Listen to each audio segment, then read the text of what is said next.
Welcome back to Shocking Stories, where we dive deep into the most mind-bending, true crime cases that'll leave you questioning everything you thought you knew about justice, memory, and the human mind.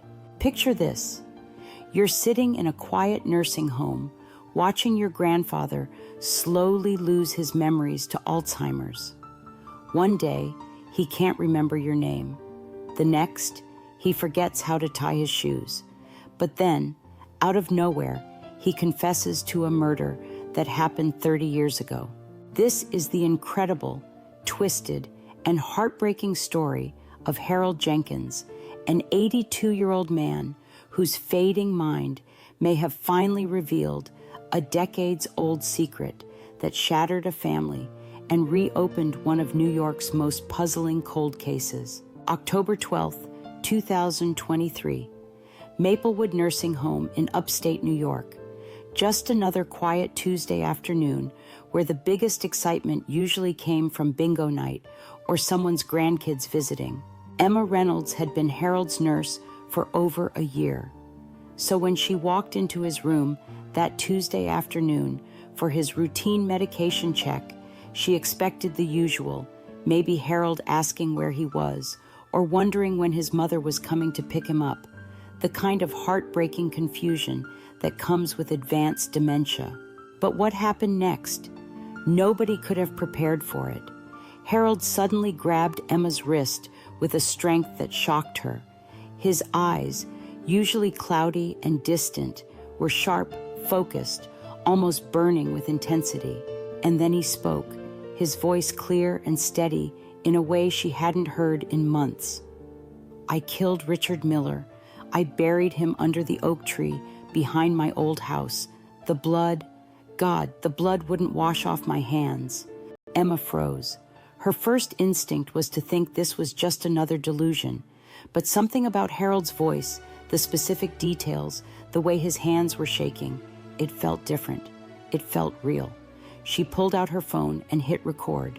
For the next 20 minutes, Harold Jenkins, a man who couldn't remember what he had for breakfast, gave the most detailed confession to a murder that anyone had ever heard. He described the weight of the wrench in his hands, the sound it made when it connected with Richard's skull. But here's what made Emma's blood run cold. Harold knew things about Richard Miller's disappearance that had never been made public. He described the gold Rolex watch Richard was wearing, the blue flannel shirt, even the fact that Richard had been carrying exactly $347 in cash in his wallet. Detective Sarah Chen had seen it all in her 15 years with the NYPD cold case unit.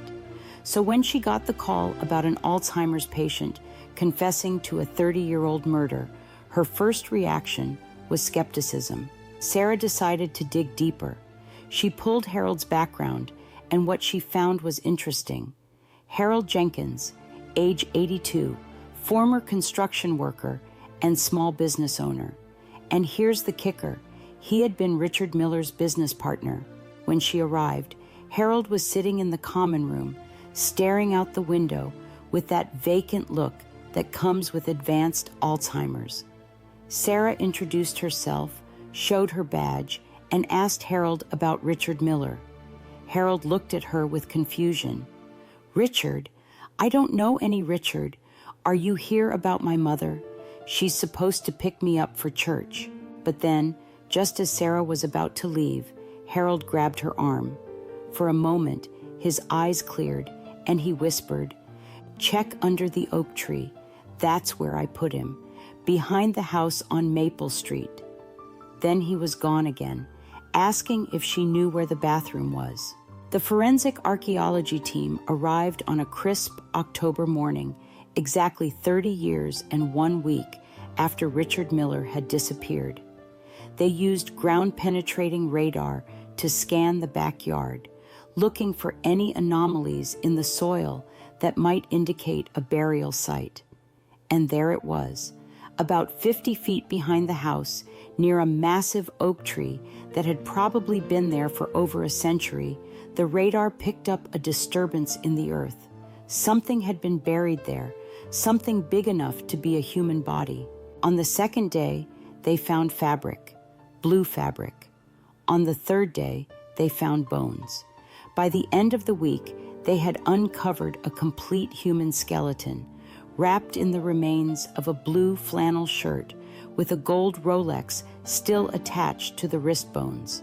Dental records confirmed what Sarah already knew in her gut. They had found Richard Miller. David Jenkins sat across from Detective Sarah Chen in interview room 3, his hands folded calmly on the metal table. He looked nothing like a killer, middle-aged, slightly overweight, wearing a polo shirt and khakis like he was heading to a PTA meeting. But his words sent chills down Sarah's spine. "My father didn't kill Richard Miller," David told Sarah during a tense interview at the police station. "I did. I grabbed a wrench from Richard's toolbox and I hit him. I didn't mean to kill him, I swear. I just wanted him to stop talking, to stop threatening to ruin my life. But I hit him too hard, and he went down, and there was so much blood. I called my father. I was hysterical, covered in blood, and I didn't know what to do. Dad came to the office and found me there with Richard's body. He didn't ask questions, didn't lecture me, didn't even seem surprised. He just said, 'We need to clean this up.' We buried Richard under the oak tree in the backyard. Dad made me promise never to tell anyone what happened, and he promised he'd never tell anyone either." The last time Sarah visited Harold at the psychiatric facility, he didn't recognize her. He was sitting in a chair by the window, staring out at the trees, humming a song she didn't recognize. "Harold," she said gently, "do you remember me? I'm Detective Chen." Harold looked at her with confused eyes. "I'm sorry, miss. I don't think we've met. Are you here to see my wife? She should be here soon to pick me up."